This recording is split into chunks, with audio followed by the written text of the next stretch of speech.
Hi, I'm Randy Howler. I have the pleasure of serving as the president of the Board of Trustees of the South Whitley Community Public Library. We're here today kind of commemorate a special occasion that's coming up, and I'd like to introduce a couple of important people to you.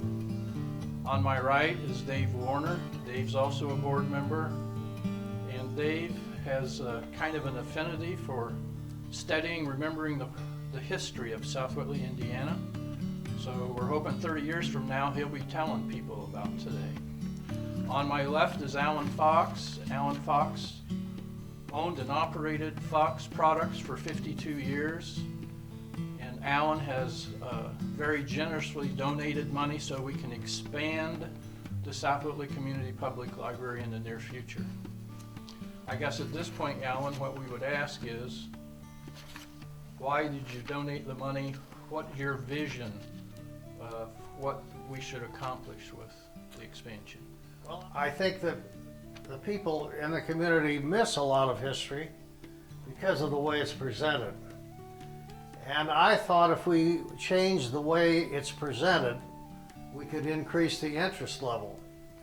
One of the prominent citizens remarked to me that she had trouble remembering all the dates of history. And of course, in my opinion, the dates are relatively unimportant.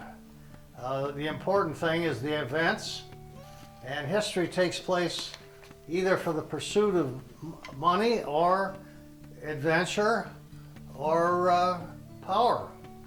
And if looked at from that standpoint, it becomes much more interesting than looking at it from the standpoint of dates. So I'm hoping that the system that we can come up with in the new library wing will take advantage of that fact. Okay, so three of the important components of the addition are, first of all, we're going to have a room that's going to house Alan's personal library collection. You want to talk a second about that? Yes, I have a large collection of World War II information and a large collection of Western history books. And in my younger years, I did a lot of hiking in the Rockies and a lot of studying of the rendezvous points and the history of the fur trade and the history of the Western development. And of course, I like the East Coast history too. But I think that the local people can get a lot more out of it if it's presented in the spirit that I mentioned before. Okay.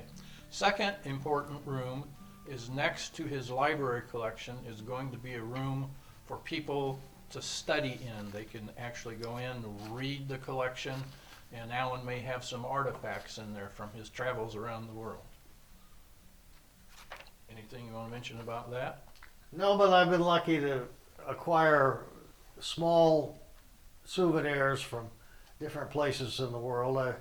I have bullets off the island of Corregidor, and I have carved wooden heads from Oberammergau, and a lot of little things that I picked up.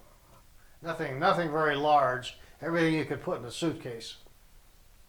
Okay, and then a predominant room is going to be a new auditorium, and we're going to be able to seat about 100 people. The seats will actually retract so the room can be used for dual purposes.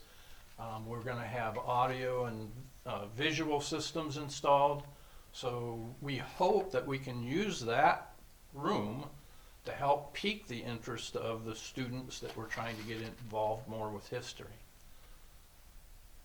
Dave, you got anything you want to add at this point? No, I think that it's going to be a great avenue to bring the kids in to our library, to watch movies that I think young children are more visual with learning and history, and I think we can get them in that room and really enjoy it.